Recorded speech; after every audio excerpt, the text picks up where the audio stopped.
2012 میں مصر میں نئے انتخابات کا اعلان ہوا جس میں اخوان المسلمین کے محمد مرسی کامیاب ہوئے۔ The results of Egypt's presidential election have just been announced. A huge crowd gathered in Cairo's Tahrir Square to hear the news.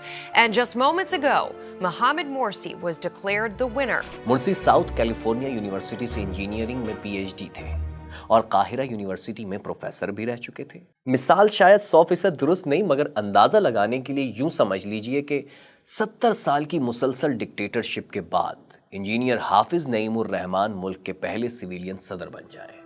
اور مصر کے صدر کو پاکستانی صدر جیسا مت سمجھیے گا۔ مصر کے صدارتی نظام میں ساری طاقت پریزیڈنٹ کے پاس ہے، جو جب چاہے حکومت تحلیل کر سکتا ہے۔ تو مرسی کے صدر بننے سے تحریر اسکوائر پر شروع ہونے والی عوامی تحریک مکمل طور پر کامیاب ہو گئی۔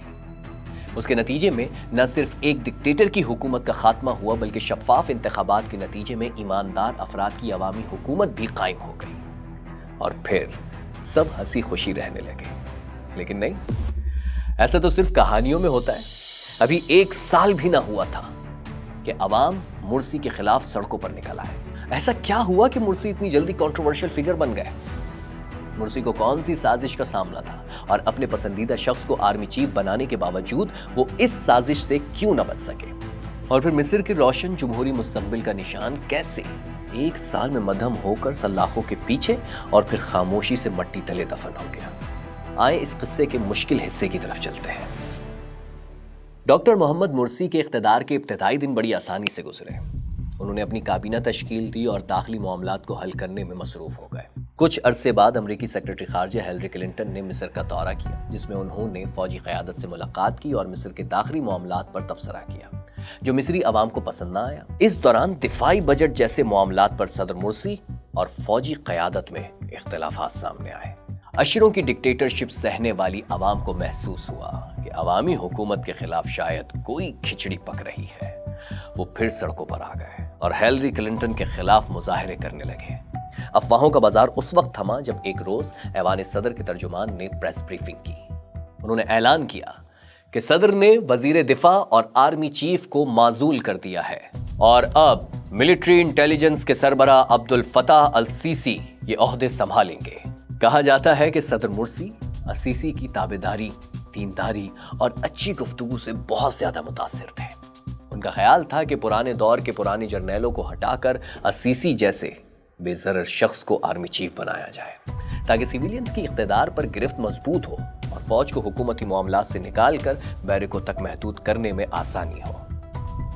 یہ کم و بیش وہی خیال تھا جو بھٹو کا جنرل ضیاء اور نواز شریف کا جنرل مشرف اور جنرل باجوہ سے متعلق تھا، جو ان کے سامنے ہمیشہ ہاتھ باندھے کھڑے رہتے تھے۔ مرسی بھی یہی سمجھے کہ اب فوج اور حکومت سیم پیج پر ہے، مگر وہ یہ نہیں جانتے تھے کہ جب کبھی مفادات کا ٹکراؤ ہوا تو یہی لو اسٹوری جنگ میں بدل سکتی ہے، اور پھر اقتدار کی جنگ میں تو جیت فوج کی ہی ہوا کرتی ہے۔ آپ کو یاد ہوگا عمران خان کے دور میں جب کوئی حکومت پر تنقید کیا کرتا تھا تو خان کے حامی بار بار ایک رٹا لگایا کرتے تھے، 70 سال کا گند ہے، 4 سال میں کیسے صاف ہوگا؟ اب کپتان اور ان کے وسیم اکرم پلس کے متعلق فیصلہ تو آپ خود کیجئے، مگر مصر میں 1 سال بعد بھی کئی ایسے مسائل تھے جو حل نہیں ہو رہے تھے۔ مہنگائی اور بے روزگاری بڑی تیزی سے بڑھ رہی تھی۔ فوج کو یہ لگ رہا تھا کہ حالات مرسی سے نہیں سنبھلیں گے۔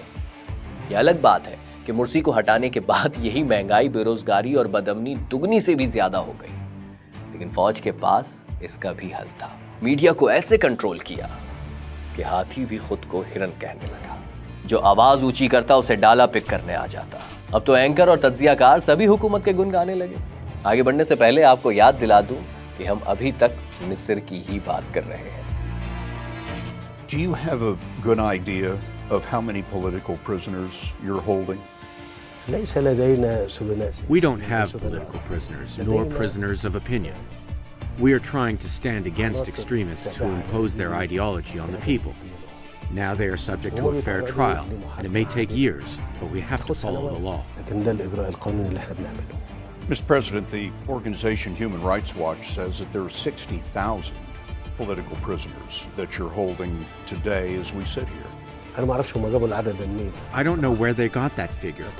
I said there are no political prisoners in Egypt. مسجونين سياسيين Whenever there is a minority trying to impose their extremist ideology, we have to intervene regardless of their numbers. مهما كان عددهم.